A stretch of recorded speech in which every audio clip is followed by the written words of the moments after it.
So thanks so much for joining me, Julia. Pleasure. Thanks to everyone for joining us for this session. And of course, what we're going to look at is how to bridge the liquidity gap for scaling fintechs. Let's just dive right in, I think. So what is the state of play for the private markets in the UK today? What are the companies considering remaining? Why are companies considering to remain private for longer? Well, I think it's been an existential issue for many years, in fact, and it's an exam question that we set ourselves at the London Stock Exchange a few years ago. And interestingly, anybody who's seen Jamie Dimon's letter to shareholders that was published, I think, last week, he made exactly the same comments about the relative size of the private markets compared to the public markets in the US, as we think about in the UK. Now, we've taken a very different approach at London Stock Exchange, which is basically to say, stock exchanges are at their heart conveners. Our job is to bring together those who have capital with those who need capital and service an objective. And venues are great big network effects. What they facilitate is the ability to transact with trust at pace and at scale. Now, that should be possible and useful for a company at every stage of its journey. And I think one of the challenges we've had in the UK has been, and actually around the world actually, has been the private market has grown rapidly. It's become a very attractive source of capital for companies. They are choosing to stay private for longer, and I'll get into a little bit of the dynamics around that. But we also have a private markets are from Mars and public markets are from Venus sort of type thing, and that ne'er the twain shall meet. And I used to say that actually very often the only thing that's in common between the operations of a private market and a public market are actually the company going through the processes, not the people, the language, the processes, the mechanisms. We shouldn't have a system that has that many cliff edges that makes it so difficult to navigate. And I think that's one of the things that we're seeking to do in the UK now, and that's slightly the leading question, I think, behind this panel. The reality is I think the private markets have grown, and they are not just a function of interest rates. They're an existential, temporal thing that is here and is here to stay. But one of the things I think we miss is that public markets have an awful lot of value as well. One of the things I'm most proud about what happened in the UK is in the first 4 months of COVID, and if you think about the time of COVID, that was just after results were going stale. It was when auditors needed to get in. It was when companies all of a sudden were burning through working capital at a huge rate of knots because they'd had to shutter their activities. In the UK, in the first 4 months, we raised more follow-on capital for listed companies than the next 5 European venues combined, because the entire UK ecosystem mobilized to make it easier and possible for companies to raise capital. There's been 7 billion of capital raised year to date this year. You wouldn't have seen that from the media, I think, because they focused on IPOs alone, by 90 different companies already this year at pretty small discounts. So the public markets have a huge role to play in keeping visions to be financed as you go through. The private markets, I think, right now, because of valuations, because of where rates have been, are actually finding some of those funds are finding it harder to follow their money. And so it illustrates the value of having private and public markets live together. But we need to make the interlinkage between the two much more seamless than we've had historically, I think. But what about the, if there's been this whole move to be private for longer, how has that actually impacted, and you addressed it a little bit there, but how has that impacted the public markets in terms of IPOs? Because like last year, for example, in the UK, the IPO market fell by 40% by proceeds, 49% by number of listings, whereas the number of IPOs in the US and the Americas, for example, grew by about 15%. So UK specific, how do you think that's affecting the public markets? Well, I think we had, like most other venues in the world, an enormous growth of IPO issuance in 2021. We had an absolutely banner year. We had 2 quiet years thereafter. But actually, relatively in the US, the relative decline in the UK and the US was kind of the same last year as it had been the previous year. And so that context is often missed from the conversation. The key issue is we're seeing a pipeline that's building now and is actually pretty positive. We are about to go through some of the most radical reform of our listing rules in 40 years, which should be through in the middle of this year. So we've seen a number of companies wait until those rules and those reforms are through before they're coming through. But the pipeline is actually building and reasonably healthy. But that temporal issue between private and public has been here for many years. I think the key issue now is the UK is probably the first place in the world that's actually looking to connect the dots much more effectively between the two markets. Excellent. So let's talk about that, actually. So the LSE is creating the first crossover market between private and public capital markets. an intermittent trading venue called PISCES, which... I'll spell out, don't worry, you don't need to. I'll let you do that. So can you give us a bit more of an update on what's happening, and then how it will it actually work? Yeah, well, I think, actually, let's take a step back and say the UK is creating the regulation by which the LSE can build this market, and other operators could also build this market. And it is a world first. It is essentially the idea that you can create a regulated crossover market between the private and the public. Now, PISCES stands for the Private Intermittent Securities and Capital Exchange System Regulation. The R in PISCES is silent. I don't think I've ever said that before, but I think that's what it is. And the idea is to create a mechanism. Think of it as a primary application by a company to have an auction of their secondary shares as a private company.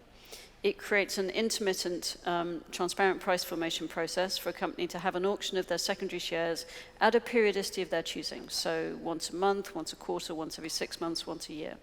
What that will enable, therefore, is angel and seed investors to have a transparent price formation process to know at what price they're getting out. William just mentioned the Mansion House Compact, all those pension funds and institutions in the UK who do want to buy private companies.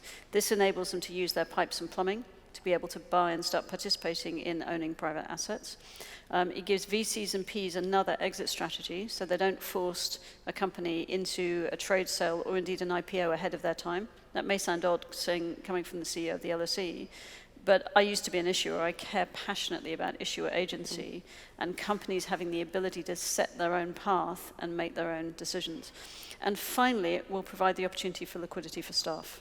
So one hopes that particularly in a vibrant sector like fintech, where we're in a global war for talent, then actually companies that are using this market will be more attractive employers than those that don't, because they'll be able to provide some liquidity in the ownership of the shares of the company. And so the logic is that we already have the most vibrant VC community in Europe. Huge amount of capital is deployed here. But we actually need to grow our own domestic investor base and the dynamism of it. And by taking this step of inserting this liquidity mechanism bespoke into the UK, available for UK companies and indeed companies around the world, then we're actually seeking to do something different to produce a more dynamic outcome. And it is the ability to have a genuine funding continuum all the way through in terms of venue provision for companies as they grow and as they scale. Excellent. And you touched on it a little bit there about the regulatory environment that needs to be in place. Yep. Can you touch on that a bit more? Yep. So this regulation is now on its third name, I think. So it started off as a concept called MTF Lite in the Wholesale Market Review. It then was known as ITV, or the Intermittent Trading Venue, for quite a long time, before it was renamed by the government as PISCES. I think we're sticking with PISCES. I think I don't need to come up with any more, or we won't come up with any more. But fundamentally, the reason no other country in the world has done this is it's tricky. It's difficult. It means you have to deliberately toggle on and toggle off certain things. And actually, the rulemaking power and sandbox powers that the FCA now has as a consequence of the Financial Services and Markets Bill, or Act, has actually enabled this to happen. So with the spring statement that the Chancellor made, published with that was the PISCES policy paper that outlines the UK's proposed rules for this. The deadline for it is Wednesday, so clock's ticking. And then the hope is that the more policy work happens through the year, and then the FCA sandbox will be up and running at the end of this year. Excellent. Okay, and then I also know that the LSE has partnered with Flow, with two Ws, which is touted as an all-in-one platform for scaling companies, VCs, and investors. And I think the partnership has been going on for a couple of years now. But how does this partnership really support early-stage companies? So the logic of the funding continuum that we've talked about, and we set ourselves, and this is a matter of public record, the vision statement to be the first exchange in the world that was genuinely indifferent as to whether a company was public or private. Because my view was, if you think about what a venue can do, then that has value at every stage of a company's life. And the only reason we'd never done it before was because we'd never done it before. That, to me, wasn't a good enough reason. And it wasn't to any of my colleagues as we were working through this logic. And so Flow is a vital component of that, because fundamentally that is taking the same venue principles, facilitating direct issuance or intermediated issuance and fund issuance or fund investment into private companies, enabling them to make it easier for them to make themselves visible to investors, and also making it easier for investors to manage their portfolios. So it's taking the same principle of what we do as a venue in the pure play public markets and saying, how do we provide that service in the private markets? And then if you have PISCES in the middle, you have genuine connective tissue between them. And the logic is, for me, that the hardest thing any founder does should be coming up with a great idea and executing it. It shouldn't be trying to figure out the world of navigating how to get the capital to finance it. And this is about the UK creating the most possible enabling space to enable that seed and then venture and more mature stages of investment to be available for UK companies. And how much of a boost do you think that's going to give the whole ecosystem? Well, I think it's a critical piece of the puzzle, because you're creating a changed liquidity dynamic. And it is frustrating, and I think we've seen it. If you look at some of the Scale-Up Institute, and I think Innovate's found exactly this, the amount of capital that great UK scaling companies have taken from overseas. Now, that's great, and that's really high-quality capital coming with very high-quality advice as well. But we have the second largest pool of institutional investment in the world, in this country. We should be able to direct it to our own scaling companies. And we have this kind of principle in the Capital Markets Industry Task Force that I have the privilege of chairing, which how do we create consequential companies in the UK? So the CMIT vision statement is, how do we create the best possible environment in this country for great companies to start here, grow here, scale here, and stay here.